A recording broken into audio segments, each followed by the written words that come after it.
Hello friends, स्वागत है आपका अपने यूट्यूब चैनल IQ अभिषेक में। आज हम MP फॉरेस्ट के लिए जो साइंस की सीरीज चला रहे थे उसमें से ये उसी का भाग है जिसमें हमने इसके पहले हाइड्रोकार्बन्स का कंप्लीट वीडियो देखे थे। इसमें आज हम टेम्परेचर यानी कि तापमान और हीट यानी कि ऊष्मा और थर्मोडायनेमिक्स इनका कंप्लीट वीडियो देखने वाले यानी कि कंप्लीट MCQs होंगे। इसके बाद आपको और कहीं पे भी हीट से रिलेटेड क्वेश्चन पढ़ने की ज़रूरत नहीं पड़ेगी, तो ये कंप्लीट क्वेश्चन होंगे। चलिए, अगर आप इस यूट्यूब चैनल पर नए हैं तो please subscribe, like and share ज़रूर कर दीजिएगा। तो चलिए अब पहला क्वेश्चन स्टार्ट करते हैं। फर्स्ट क्वेश्चन है, मोटर कार में शीतलन तंत्र रेडिएटर किस सिद्धांत पर कार्य करता है? तो ये केवल संवहन पर कार्य करता है। ठीक है। अगला क्वेश्चन है, विकसित लेज़र व्यक्तिकरण मापी अंतरिक्ष एंटेना यानी कि evolved laser interferometer space antenna परियोजना का क्या प्रयोजन है? तो इसका उद्देश्य क्या है? तो गुरुत्वीय तरंगों का संसूचन करना इसका मुख्य उद्देश्य है। अगला है, कथन पहचानना है इसमें सही गलत, है ना। टेलीविज़न दर्शक डिश एंटीना प्रयुक्त करते हुए बरसात में उपग्रह सिग्नल नहीं प्राप्त करते हैं क्योंकि अधिकतर होता है कि जब ख़राब मौसम रहता है या बारिश का मौसम रहता है तो सिग्नल की प्रॉब्लम होती है एंटीना से, है ना। तो वो किस वजह से होता है, क्यों प्राप्त नहीं कर पाते, इसका कारण बताना है। तो एंटीना छोटे होते हैं तो ये कोई तो वजह है नहीं, है ना। वर्षा की बूंदें रेडियो तरंगों की ऊर्जा अवशोषित करती हैं, ये सही है। वर्षा की बूंदें रेडियो तरंगों की ऊर्जा की मूल दिशा को विचलित करती हैं, ये भी सही है। यानी कि ये दोनों ऑप्शन सही हैं। जो एंटीना होता है उसमें सिग्नल प्राप्त नहीं होते, वो इन दो कारणों के होते हैं, कारणों की वजह से होते हैं। ठीक है, तो इसका ऑप्शन नंबर सी हो जाएगा, जिसमें केवल 2 और 3 सही होंगे। ठीक है। अगला क्वेश्चन है, सौर ऊर्जा में सर्वाधिक सामान्य प्रकार की विकिरण ऊर्जा जो मनुष्यों में त्वचा की धूप ताम्रता का कारण होती है वह क्या कहलाती है? तो ये क्या कहलाती है? पराबैंगनी विकिरण। सभी को पता होगा विकिरण निकलती है जो ओजोन परत होती है, तो हानिकारक जो पराबैंगनी किरणें होती है वो ओजोन परत उसे रोक लेती है ना। चलिए नेक्स्ट क्वेश्चन देखते हैं, इसमें भी पहचानना है। मैले कपड़ों की साबुन और अपमार्जकों से सफाई एक प्रकार के अणुओं के जिन्हें पृष्ठ संक्रियक कहते हैं कारण होती है जो साबुन और अपमार्जकों में विद्यमान होते हैं। तो पृष्ठ संक्रिय अणु मैल को किस प्रकार हटाते हैं? तो कुल मिला के ये बताना है कि जो कपड़े मैले होते हैं तो उसमें जो साबुन होती है वो अपमार्जक का कार्य करती है, तो वो किस वजह से उसको हटाती है? तो वे अपने कुछ पुंज बना लेते हैं और मैल को पुंजों के क्रोण में ले जाते हैं ना, जिससे वह साफ हो जाता है। अगला है, कितना तापमान होने पर पाठ्यांक सेल्सियस और फ़ारेनहाइट तापमापियों में एक ही होंगे? तो मोस्ट इम्पोर्टेंट क्वेश्चन है।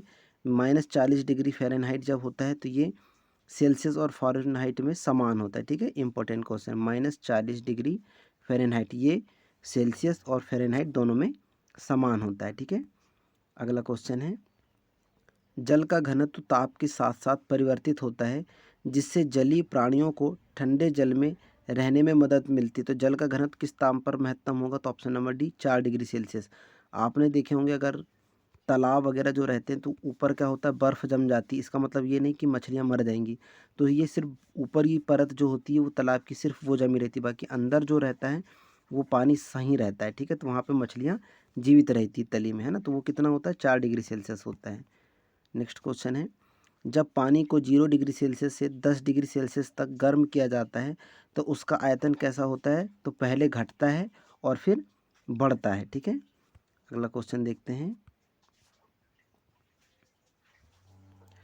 100 डिग्री सेल्सियस पर ताप तथा 100 डिग्री सेल्सियस पर उबलते जल वाष्प में की मात्रा एक समान होती है। तो इसमें कुल मिलाकर कथन पहचानना है कि कौन सा सही है। ठीक है, तो 100 डिग्री सेल्सियस पर भाप तथा 100 डिग्री पर उबलते जल में ऊष्मा एक समान होती है, तो गलत है, एक समान तो होती नहीं। बर्फ की संलग्न गुप्त ऊष्मा तथा जल की गुप्त ऊष्मा बराबर होती है, तो ये भी गलत है, क्योंकि गुप्त ऊष्मा और जल की वाष्पन गुप्त ऊष्मा ये दोनों बराबर नहीं होती हैं, क्योंकि गुप्त ऊष्मा में ज़्यादा ऊर्जा होती है ना, तभी तो तेज जलता भी है। वातानुकूलित में कक्ष वायु में वाष्पित कुंडली में वाष्प का निष्कर्षण होता है तथा द्रवित कुंडली पर ऊष्मा का निरसन होता है, तो ये ऑप्शन नंबर सही है। तो इसमें ये एक और ये दो गलत हैं, ऑप्शन नंबर सी इसमें सही है। ठीक है। चलिए अगला देखते हैं, निम्नलिखित युक्तियों में से किसको मोटर गाड़ियों के इंजन को ठंडा करने के लिए प्रयोग में लाया जाता है? तो ऑप्शन नंबर सी रेडिएटर का इस्तेमाल किया जाता है, इंपॉर्टेंट है। ठीक है। अगला क्वेश्चन है, प्रेशर कुकर में खाना जल्दी पकता है क्यों? अधिक दाब के कारण पानी का क्वथनांक यानी जो बॉइलिंग पॉइंट होता है वो कैसा हो जाता है, बढ़ जाता है, जिसके कारण प्रेशर कुकर में जल्दी खाना पक जाता है। ठीक है, तो इसका राइट ऑप्शन क्या है, सी। इम्पोर्टेंट है ये भी। अगला है, कितने डिग्री पर सेंटीग्रेड एवं फ़ारेनहाइट तापक्रम समान होते हैं, तो -40 डिग्री सेल्सियस से भी पढ़े थे ना, इम्पोर्टेंट है ये। अगला है, सेल्सियस और फ़ारेनहाइट थर्मामीटर में दोनों के ताप का प्रेक्षण समान होता है, तो ये किस में होता है, -40 डिग्री सेल्सियस में। ठीक है, याद रखेंगे, रिपीट हो गया है। सेल्सियस तथा फ़ारेनहाइट तापमान एक समान पाठ्यांक दर्शाएंगे -40 डिग्री पर। ये सिर्फ तरीका अलग पूछा गया है क्वेश्चन का ना, ऑप्शन एक ही सही है -40 डिग्री, पर पूछने के तरीके अलग अलग होते हैं क्वेश्चन में, तो यही दर्शाया गया है। ठीक है, अगला है, किस बिंदु पर फ़ारेनहाइट तापक्रम सेंटीग्रेड तापक्रम का दुगना होता है, तो ऑप्शन नंबर डी, यानी कि 160 डिग्री सेल्सियस पर क्या होता है, फ़ारेनहाइट तापक्रम सेंटीग्रेड तापक्रम का दुगना होता है। ठीक है, नेक्स्ट क्वेश्चन है, फिर से प्रेशर कुकर वाला दिया है कि खाना जल्दी क्यों पकता है। अब सभी को पता होगा क्वथनांक बढ़ जाता है, तो लेकिन इसमें ऑप्शन कुछ अलग प्रकार से है, तो इसका राइट आंसर एक हो जाएगा, अधिक दाब पर पानी अधिक तापक्रम पर उबलने लगता है, जिस कारण से खाना जल्दी पकता है। ठीक है, अगला है, प्रेशर कुकर में खाना पकाने का समय घट जाता है क्वथनांक में उन्नयन के कारण। ठीक है, क्वथनांक बढ़ जाता है जिससे खाना जल्दी पकता है। जैसे ये लिखा हुआ है, देखो, बढ़ा हुआ दाब क्वथनांक को बढ़ा देता है, इसकी वजह से खाना क्या होता है, शीघ्रतापूर्वक बन जाता है। ठीक है, चलिए नेक्स्ट देखते हैं, थर्मोस्टेट का प्रयोजन क्या है, इंपॉर्टेंट क्वेश्चन है, तो ये होगा ऑप्शन नंबर सी, तापमान को स्थिर रखना। ठीक है, थर्मोस्टेट का प्रयोजन क्या होता है, तापमान को स्थिर रखना। नेक्स्ट है, रेफ्रिजरेटर में खाद्य पदार्थ ताज़ा रखने हेतु सुरक्षित तापमान क्या होता है, ऑप्शन नंबर बी, यानी कि 4 डिग्री सेल्सियस में। ठीक है, अगला क्वेश्चन है, निम्नलिखित अवस्थाओं में से किस में गीले कपड़े सबसे जल्दी सूख जाएंगे, तो 20% आर्द्रता और 60 डिग्री सेल्सियस का तापक्रम पे क्या होगा, गीले कपड़े जल्दी सूख जाएंगे। ठीक है, इंपॉर्टेंट है ये भी। नेक्स्ट क्वेश्चन है, जब सीले बिस्कुट को थोड़ी देर के लिए फ्रिज के अंदर रखा जाता है तो वह कुरकुरे हो जाते हैं, यह किस कारण से होता है, जो नमी युक्त रहते हैं वो क्या होते हैं, थोड़े से कड़क हो जाते हैं, है ना, तो ये किस कारण से होता है, फ्रिज के अंदर आर्द्रता कम होती है और इसलिए अतिरिक्त नमी अवशोषित हो जाती है, जिसके कारण क्या हो जाते हैं, वो कुरकुरे हो जाते हैं। ठीक है, नेक्स्ट देखते हैं, निम्नलिखित में कथनों पर विचार करना है। कथन ए कह रहा है, यदि फ्रीजर पर बर्फ़ इकट्ठी होती तो रेफ्रिजरेटर में शीतलन बुरी तरह प्रभावित हो जाता है। और कथन आर कह रहा है, बर्फ़ एक दुर्बल चालक है। तो ए और आर दोनों सही हैं। ठीक है, लेकिन जो ए है वो सही स्पष्टीकरण कर रहा है, किसका, आर का, कि बर्फ़ जो होती है एक दुर्बल चालक होती है, जिससे होता क्या है, बर्फ़ इकट्ठा होती है और शीतलन को बुरी तरह से प्रभावित करता है। ठीक है, अगला क्वेश्चन देखते हैं, यदि कोई कुर्ता या कमीज सफ़ेद है तो इसका अर्थ क्या होता है, तो वह प्रकाश का पूरा शोषण करता है। तो याद रखेंगे, जो सफ़ेद रंग होता है वो प्रकाश का अच्छा अवशोषण करता है, अवशोषण करता होता है, और जो काला रंग होता है वो उत्सर्जित करता है। ठीक है, काला रंग उत्सर्जन के लिए होता है और सफ़ेद रंग परावर्तक के लिए। ठीक है, इसलिए देखे होंगे आपने, गर्मियों में सफ़ेद कपड़े पहनने की सलाह दी जाती है, आरामदेह होता है, वो किस कारण होता है, क्योंकि ऊष्मा को परिवर्तित करता है। तो काला रंग जो होता है वो बहुत अवशोषण करता है ऊष्मा का, और सफ़ेद रंग क्या करता है, उसको उत्परिवर्तित करता है, यानी परावर्तित करता है ना, इसलिए गर्मी कम लगती है। देखो, वे अपने ऊपर पड़ने वाले सारी ऊष्मा को परावर्तित कर देते हैं। ठीक है, नेक्स्ट क्वेश्चन है, ताप स्थायी ब्लैंक स्थायी रखने का साधन होता है, तो ये टेम्परेचर यानी ताप को स्थिर रखने का एक माध्यम होता है या साधन होता है। ठीक है, थर्मोस्टेट किससे संबंधित होता है, तो ये तापक्रम से रिलेटेड है, इम्पोर्टेंट है। थर्मोस्टेट वह यंत्र है जो किसी निकाय का तापक्रम स्वयं नियंत्रित करता है। ठीक है, अगला है, जल के आयतन में क्या परिवर्तन होगा यदि तापमान 9 डिग्री सेल्सियस से गिरकर 3 डिग्री सेल्सियस कर दिया जाए, तो आयतन पहले घटेगा और फिर बाद में बढ़ेगा। ठीक है, अगला देखते हैं, कथन दिया हुआ है, इसको पहचानना है। ठीक है, पहले कथन हम पढ़ लेते हैं, ऊनी वस्त्र हमें गर्म रखते हैं। ठीक है, ये तो सही है।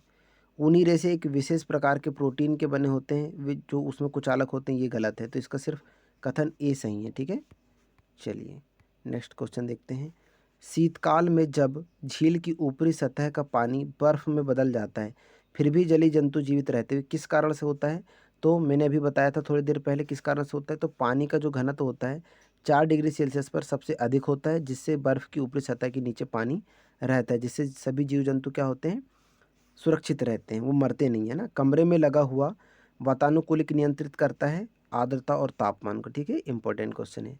आर्द्रता और तापमान को नियंत्रित करता है। अगला देखते हैं, सही नहीं है ये कथन पहचानना है, ठीक है। तो एयर कंडीशनर और एयर कूलर दोनों आर्द्रता नियंत्रित करते हैं, तो ये तो गलत है। तो ये गलत तो हो गया, ठीक है, लेकिन बाकी ऑप्शन हमको याद रखना पड़ेगा क्योंकि क्वेश्चन भी बन सकते हैं। तो एयर कंडीशनर और एयर कूलर दोनों तापक्रम को नियंत्रित करते हैं, सही है। एयर कंडीशनर आर्द्रता नियंत्रित करता है, परंतु एयर कूलर आर्द्रता नियंत्रित नहीं करता, ये भी सही है। दोनों वायु की गति नियंत्रित करते हैं, ये भी सही है, ठीक है। चलिए अगला है, शीशे की छड़ जब भाप में रखी जाती है इसकी लंबाई बढ़ जाती है, परंतु इसकी चौड़ाई कैसी होती है, अव्यवस्थित रहती है, ठीक है, इम्पोर्टेंट है। अगला है, गर्मी के मौसम में एक पंखा आराम का बोध कराता है, क्योंकि किस कारण से ऐसा होता है कि हमारा पसीना अधिक गति से वाष्पित होता है। गर्मी अगर लग रही है तो पंखा आराम कैसे देगा, जब पसीना निकलता है तो हवा लगने से क्या होता है, पसीना वाष्पित होने लगता है, गायब होने लगता है, तो इससे होता क्या है, ठंडी का आभास होता है, ठीक है।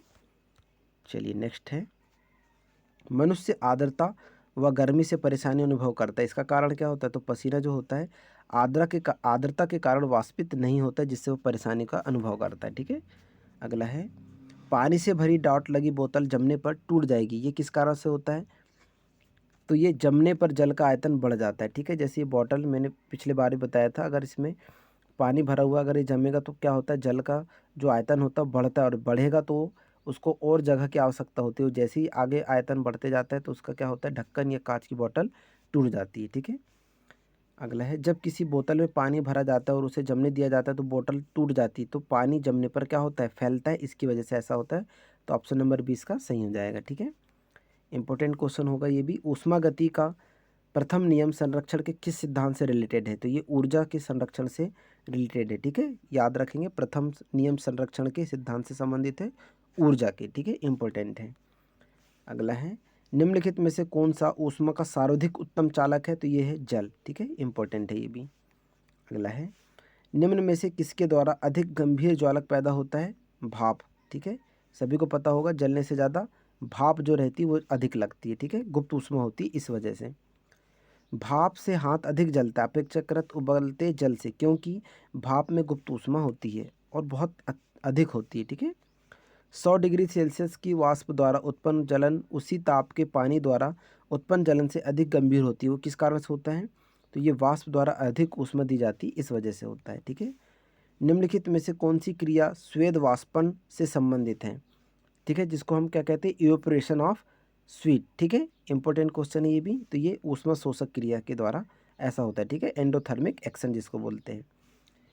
बादल आच्छादित रातें स्वच्छ आकाश वाली रातों से अधिक गर्म होती, क्योंकि इसको मैं अच्छे से समझा देता हूँ। तो ये लिखा हुआ है, बादल पृथ्वी तथा हवा से ऊष्मा का विकिरण रोकता है, इस वजह से होता है। तो होता क्या है, पृथ्वी में जो ताप रहता है अगर वो ऊपर जा रहा है, ठीक है, तापमान है, भाप बन के जब ऊपर जा रहा है, ये क्लाउड है, ठीक है, बादल है। अगर यहाँ पे रातें कैसी होंगी, बादल वाली होंगी, ठीक है। तो अगर जब बादल आच्छादित होंगे यानी कि छाए रहेंगे, काले बादल रहेंगे, तो जब ये भाप ऊपर जाएगी तो यहाँ से ये क्या होगी, ऊपर नहीं जा पाएगी, ठीक है, इसके ऊपर भी नहीं पहुँच पाएगी, क्योंकि रातें तो कैसी हैं, बादल बनी वाली हैं, बदली बनी हुई है। तो यहाँ से ये जाएंगी नहीं और यहाँ पर बनी रहेंगी, तो जिससे क्या होगा, पृथ्वी का तापमान बढ़ेगा और जिससे गर्मी बढ़ेगी। तो क्या होता है, अगर बादल बने रहेंगे तो तापमान बढ़ेगा, अगर बादल साफ रहेंगे तो ये भाप सीधी ऊपर चली जाएगी आसमान के, तो गर्मी का एहसास भी नहीं होगा, इस वजह से ऐसा होता है, ठीक है। चलिए अगला है, एक लोहे की गेंद को गर्म किया जाए तो सर्वाधिक प्रतिशत वृद्धि होती है, तो आयतन में होती है उसकी वृद्धि, ठीक है। अगर वो पिघलेगा और फिर वो फैलेगा तो क्या हो रहा है, कुल मिलाकर उसके आयतन में वृद्धि हो रही, ठीक है। कथन ए और 2 दिया गया है, उसको पढ़ लेते हैं क्या कह रहा है, ठीक है। बर्फ़ का टुकड़ा पेय को ठंडा बना देता है, बिल्कुल सही है। बर्फ़ पिघलाने के लिए पेय से गुप्त ऊष्मा लेते हैं जिससे पेय ठंडा हो जाता है, ये बिल्कुल सही है। तो ए सही है, लेकिन जो आर है वो ए का सही स्पष्टीकरण कर रहा है, ठीक है, दोनों ही सही हैं। चलिए अगला है, जब बर्फ़ पिघलता है तब क्या होता है, तो आयतन कैसा होता है, घटता है, स्वाभाविक बात है। अगर जब बर्फ़ पिघलेगा तो वो क्या होगा, पानी बन जाएगा, उसका आयतन घट जाएगा, ठीक है। अगला है, रेफ्रिजरेटर में थर्मोस्टेट का क्या क्या कार्य होता है, तो ये एक समान तापमान को बनाए रखने का कार्य करता है। इंपॉर्टेंट है और ये क्वेश्चन पूछा भी जा चुका है, ठीक है। अगला है, यदि रेफ्रिजरेटर के दरवाजे को कुछ घंटों के लिए खुला छोड़ दिया जाए, यानी कि फ्रिज के दरवाजे को अगर कुछ देर के लिए खुला छोड़ दिया जाए तो कमरे का तापमान कैसा होगा, तो बढ़ जाता है, ठीक है। कमरे का तापमान बढ़ जाएगा। कमरे में रखा रेफ्रिजरेटर का दरवाज़ा खोलकर आप अंततः कमरे को थोड़ा गर्म कर सकते हो। तो याद रखने, रेफ्रिजरेटर यानी अगर उसका दरवाज़ा खुला रखेंगे तो कमरे का हम ताप थोड़ा सा गर्म कर सकते हैं, ठीक है। अगला है, ठंड के दिनों में लोहे के गुटकों लकड़ी के गुटकों में प्रातः काल छुए तो लोहे का गुटका ठंडा लगता है। ऐसा किस वजह से होता है? एक तो लकड़ी का हो गया यानी वुड, एक हो गया आयरन का यानी कि एक वुड की प्लाई है समझ लेते, और एक आयरन का कटा हुआ भाग है, ठीक है, बॉक्स है। तो ठंडी के दिनों में सबसे ज़्यादा कौन सा लगेगा? लोहे का गुटका ठंडा लगता है, यानी कि लोहे का ये ज़्यादा अधिक ठंडा लगेगा, ना कि लकड़ी का। ये किस वजह से होता है? तो लकड़ी की तुलना में लोहा जो होता है ऊष्मा का अच्छा चालक होता है। तो आयरन यानी कि लोहा जो होता है ऊष्मा का बहुत अच्छा चालक होता है, इस वजह से क्या होता है, अधिक ठंडा लगता है आयरन यानी कि लोहा, ठीक है। चलिए अगला देखते हैं। जब वैद्युतिक ऊर्जा गति में परिवर्तित होती है तब क्या होता है? तो वैद्युतिक ऊर्जा गतिज ऊर्जा में प्रभावित होगी तो क्या होता है, तो कोई ऊष्मा की हानि उसमें नहीं होती है, ठीक है। स्थितिज ऊर्जा और गतिज ऊर्जा मैंने बता चुका हूँ पिछले वीडियो में, अगर नहीं देखे होंगे तो प्लीज़ उसे भी देख लीजिएगा, ठीक है। क्रायोजेनिक ताप से आशय उस ताप से जो किसके और किसके बीच होता है, तो ये 150 डिग्री से जो कम होता है वो क्या होता है, क्रायोजेनिक ताप कहलाता है। 150 डिग्री सेल्सियस से कम इंपॉर्टेंट है, ठीक है। चलिए अगला देखते हैं। परम शून्य ताप बहुत इंपॉर्टेंट है। परम शून्य ताप जो होता है -273 डिग्री सेल्सियस होता है, ठीक है, परम शून्य ताप। तो ये क्या होता है पूछा रहा है क्वेश्चन में, तो ये होता है सैद्धांतिक रूप से न्यूनतम संभव तापमान होता है, ठीक है, और ये कितना होता है -273 डिग्री सेल्सियस, ठीक है। अगला देखते हैं। थर्मस बोतल एवं पेय पदार्थ को कुछ समय तक उसी ताप पर रखने के लिए उसकी दीवारों पर निम्न परत लगाई जाती है, तो ये रजत परत लगाई जाती है, ठीक है, रजत परत। अगला है, डेजर्ट कूलर द्वारा शीतलन किस पर आधारित है, तो ये वाष्पन शीतलन पर आधारित है, ठीक है, इंपॉर्टेंट है। कमरे को ठंडा किया जाता है तो संपीड़ित गैस को छोड़ने से कमरे को ठंडा किया जा सकता है, इंपॉर्टेंट है ये भी, ठीक है। नेक्स्ट क्वेश्चन देखते हैं, इंपॉर्टेंट है ये भी। केल्विन ताप स्केल पर पानी का क्वथनांक कितना होता है, तो ये होता है, याद रखेंगे सभी, 373 डिग्री, सॉरी 373 केल्विन, ठीक है, 373 डिग्री केल्विन। केल्विन तापमान स्केल पर पानी का क्वथनांक 373 केल्विन होता है, ठीक है। अगला है, केल्विन मान से मानव शरीर का सामान्य ताप कितना होता है, तो ये 310 केल्विन होता है, ठीक है। 98 फ़ारेनहाइट होता है और 37 डिग्री सेल्सियस होता है। तो पूछ सकता है, इसमें केल्विन पूछा था लेकिन आपको फ़ारेनहाइट डिग्री सेल्सियस या केल्विन किसी में भी पूछ सकता है केल्विन में। तो तीनों को याद रखेंगे। तो मानव शरीर का तापमान अगर केल्विन पूछेगा तो 310, फ़ारेनहाइट में पूछेगा तो 98 डिग्री फ़ारेनहाइट, और अगर सेल्सियस में पूछेगा तो 37 यानी कि 37 डिग्री सेल्सियस होता है। तीनों याद रखेंगे, ठीक है, फ़ारेनहाइट में भी, केल्विन में भी और डिग्री सेल्सियस में भी। चलिए नेक्स्ट क्वेश्चन देखते हैं। मिलान करना है इसमें, ठीक है। सूची 1 दी हुई है ABCD वाली, और 1 2 ये क्रमांक दिए हुए, इनको मिलाना है। तो जल का क्वथनांक कितना होता है, तो जल का क्वथनांक होता है 373 केल्विन। मानव शरीर का सामान्य तापमान होता है 310 केल्विन ताप पे होता है। जल का अधिकतम घनत्व तो कितने में होता है, तो ये होता है 277 के में, यानी कि केल्विन जिसको बोलेंगे, और जो -40 डिग्री फ़ारेनहाइट होता है ये 233 कैलोरी होता है, ठीक है, याद रखेंगे, इंपॉर्टेंट है। नेक्स्ट क्वेश्चन है, यदि एक चाय के प्याले में चाय को 90 डिग्री सेल्सियस से 80 डिग्री सेल्सियस तक ठंडा होने में ठीक 1 मिनट का समय लगता है, तो उसी को 70 डिग्री सेल्सियस से 60 डिग्री सेल्सियस तक ठंडा होने में कितना टाइम लगेगा, तो ठीक 1 मिनट ही लगेगा, ठीक है, क्योंकि 1 मिनट ही तो लग रहा है। देखो 90 से 80 यानी कि वो 10 घट रहा है, और 10 घटने में उसको 1 मिनट का टाइम लग रहा है।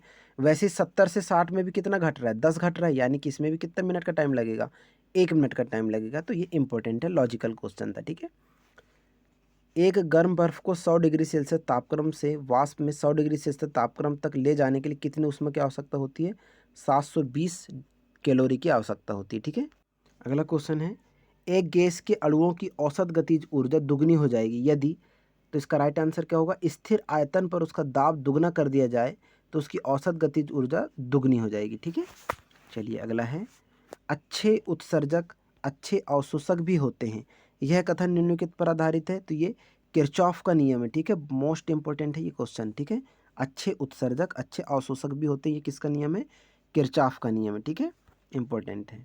नेक्स्ट है, एक थर्मस फ्लास्क को जिसमें कॉफ़ी भरी हुई है प्रबलता से हिलोरा जाता है, तो इसके लिए सत्य कथन क्या होगा? तो इसका तापक्रम कैसा हो जाता है? बढ़ जाता है, ठीक है, इंपॉर्टेंट है ये भी। अगला है, क्यूरी ताप वह ताप है जिस पर क्या होता है? तो लोह चुंबकीय पदार्थ बदलता है अनुचुंबकीय पदार्थ में, उसको क्या कहते हैं? हम क्यूरी ताप कहते हैं, ठीक है, इंपॉर्टेंट है ये भी। अगला है, ताप पैमाना जिस पर ताप केवल धनात्मक होते हैं तो वो क्या कहलाता है? तो ये होता है केल्विन। इसमें हमेशा कैसे होते हैं? धनात्मक ताप होते हैं, ठीक है। नेक्स्ट है, यदि कोई वैज्ञानिक प्रयोगशाला में परिवेश परिवेश ताप 273 केल्विन पड़ता है तो डॉक्टर के थर्मामीटर में पठन क्या होगा? तो टोटल ये 273 केल्विन है, इसको डिग्री फ़ारेनहाइट में कन्वर्ट करेंगे तो कितना होगा? 32 डिग्री फ़ारेनहाइट होगा, ठीक है, इंपॉर्टेंट है। नेक्स्ट क्वेश्चन है, 273 डिग्री केल्विन पर जल इतने ही तापमान की बर्फ़ की तुलना में शीतलन में कम प्रभावी होता है, ऐसा क्यों होता है? तो जल में 273 केल्विन पर इतनी तापमान की बर्फ़ जो होती है तुलना में अधिक ऊर्जा होती है, इस वजह से ऐसा होता है, ठीक है। अगला है, पानी से भरी डाट लगी बोतल जमने पर टूट जाती है क्योंकि जमने पर जल का आयतन कैसा होता है? बढ़ जाता है, इंपॉर्टेंट है ये भी। फिर से कथन आ चुके हैं, इंपॉर्टेंट है ये भी।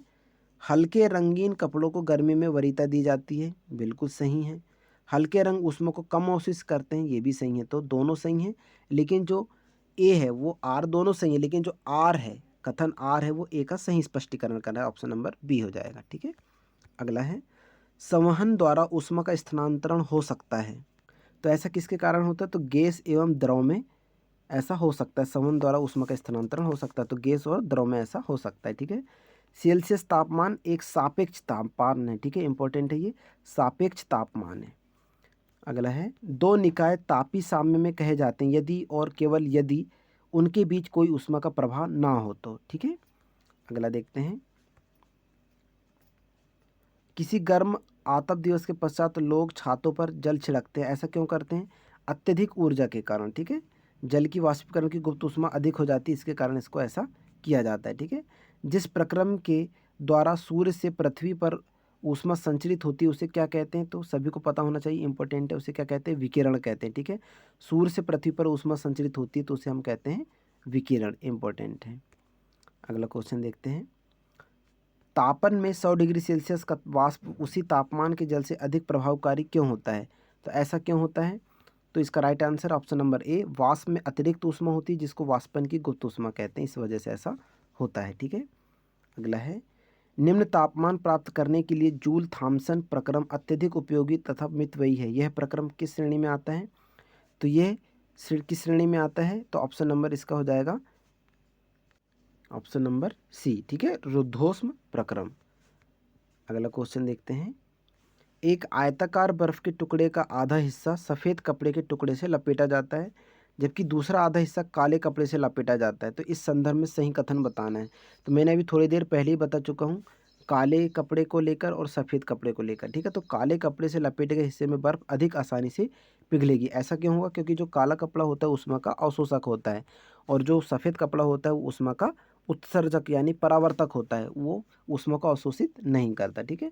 अगला है, वर्षा होने के 30 से 40 मिनट के बाद इकट्ठा किया गया वर्षा जल पीने योग्य नहीं होता, ऐसा किस वजह से होता है? क्योंकि उसमें खनिजों की कमी होती है, ठीक है। अगला है, आतप दिवस यानी कि जो गर्मी के दिन होते हैं उसके वृक्ष के नीचे आप ठंडक को क्यों महसूस करते हैं? ये किस कारण से होता है जबकि टीन के शेड के नीचे ऐसा नहीं करते हैं? तो ये किस कारण से होता है? तो पत्ते पानी छोड़ देते हैं जो कि कुछ ऊष्मा को गुप्त ऊष्मा में अवशोषित करके वाष्पित हो जाती है, इस कारण से हमें ठंडा महसूस होता है। अगला है, रेफ्रिजरेटर में प्रयोग की जाने वाली गैस कौन सी होती है? तो प्रसारित करने पर शीतलित होती है, ठीक है, इंपॉर्टेंट है। इंद्रधनुष के दोनों सीमांत वर्णपट कैसे होते हैं? तो बैगनी और लाल होते हैं, ठीक है, इंपॉर्टेंट है। अगला क्वेश्चन है, कथन और निष्कर्ष से रिलेटेड इस टाइप के क्वेश्चन ही बन रहे हैं ना, वन लाइनर तो कम ही बनते हैं, तो इस टाइप के क्वेश्चन भी इसमें ऐड हैं। तो क्वेश्चन कह रहा है कि कथनों पर विचार करना है और कौन सा सही है ये बताना है। यदि मेजेंटा रक्ताभ नील लोहित और पीले रंग के दो वृत्त एक दूसरे को काटते हैं तो प्रतिच्छेद क्षेत्र का रंग कैसा होगा? लाल होगा, बिल्कुल सही है। यदि श्यान यानी हरिताभ नीला और मेजेंटा रंग तो एक दूसरे को अगर काटते तो प्रतिच्छेद क्षेत्र का रंग नीला होगा, तो ये भी सही है। कुल मिला के इतना याद रखना कि मेजेंटा रंग के दो वृत्त एक दूसरे को काटेंगे तो रंग नीला होगा और पीले रंग के 2 वृत्त काटेंगे तो क्षेत्र रंग लाल होगा, तो दोनों कथन ही सही है, तो ऑप्शन नंबर सी इसका सही हो जाएगा। ठीक है, अगला क्वेश्चन है, निम्नलिखित में से किस में उच्चतम ऊर्जा होती है? तो ये नीले प्रकाश में उच्चतम ऊर्जा होती है। इंपॉर्टेंट क्वेश्चन है, ठीक है, याद रखेंगे, नीले प्रकाश में उच्चतम ऊर्जा होती है। तो ये रहे आज के हमारे टॉप 100 प्लस क्वेश्चन, और ये कंप्लीट वीडियो है, यानी कि कंप्लीट इसमें एमसीक्यू डाले गए हैं, इससे बाहर आपको कुछ भी देखने नहीं मिलेगा। हीट टेम्परेचर एंड थर्मोडायनेमिक्स से ये सारे क्वेश्चन थे। आई होप आप लोगों को ये वीडियो बहुत पसंद आया हो, तो प्लीज़ सब्सक्राइब जरूर कर लीजिएगा ऐसी वीडियो के लिए। मिलते हैं नेक्स्ट वीडियो में, तब तक के लिए थैंक यू सो मच। जय हिंद, जय भारत।